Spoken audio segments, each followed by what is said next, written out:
A lógica de Deus não é a lógica dos homens.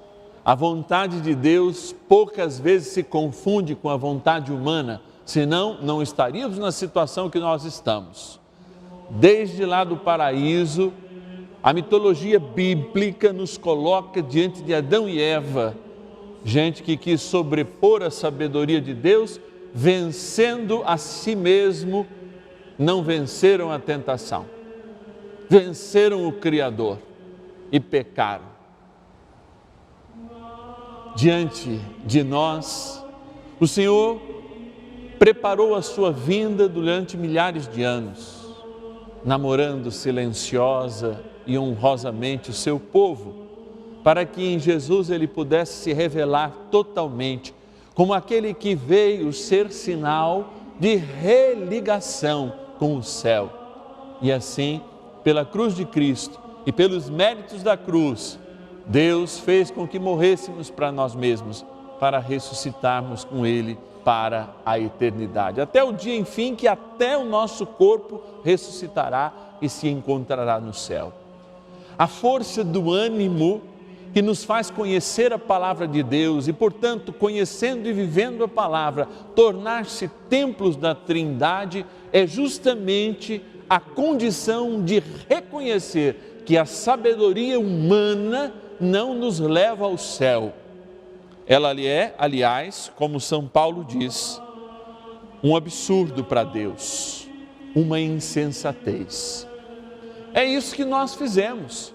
Nós construímos uma geração absolutamente fraca, no conforto, somos medrosos, somos fracos. Se a energia elétrica, por exemplo, acabar no mundo inteiro, pelo menos 80% da população do mundo morre, porque 80% da população já não sabe nem plantar uma horta.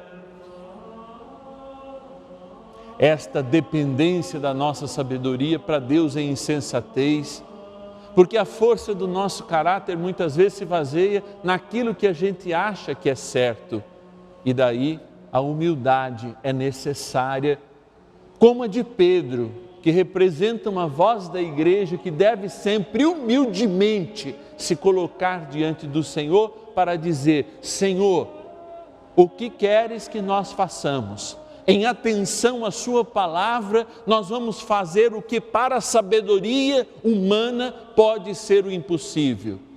E a gente vê as derrocadas deste reino, um reino que se diz religioso muitas vezes, mas está mais contaminado pelo secularismo, do ponto de vista econômico, do ponto de vista inclusive da teologia. Pessoas que se dizem teólogos e pregadores, mas que não têm o mínimo de condições de parar meia hora, 40 minutos, 2 horas por dia para estar com o seu amor, com o Senhor, o fruto e o princípio de toda a teologia, de todo o encontro verdadeiro. Isso também serve para os leigos, serve para todos nós, porque uma dose de ceticismo é igual canja de galinha, é necessária no momento em que a gente se encontra diante dessa paradeira, diante dessa frustração de não podermos encontrar as pessoas, de não podermos trabalharmos, de não encontrarmos resoluções econômicas nem eclesiais para esta pandemia. Deveríamos parar e muitas vezes ouvir o absurdo de ter pescado uma noite inteira sem sucesso e de dia, que é quando o peixe vê o pescador e se torna ainda mais difícil pescar, ouvir o Senhor que nos diz: vai, pesca agora, e tornar esta pesca milagrosa. Nós precisamos de menos escritos e mais palavra de Deus. Nós precisamos de menos falácia, de menos verborragia e mais atitude de encontro com o Senhor na oração, atitude em que faz com que esse nosso chamado interior tome a proporção de uma chama e nos faça verdadeiramente brasas vivas a incendiar este mundo com a graça de Deus. muito ceticismo, muito ceticismo, inclusive nos nossos planejamentos pastorais. E mais vida de oração para uma igreja, que somos nós, não estou falando da instituição somente, mas de uma igreja que somos nós, que nos cansamos diante de qualquer desafio. E o desafio é sairmos desta pandemia revigorados e com as nossas barcas cheias, porque o Senhor nos chamou a pescar de um jeito novo.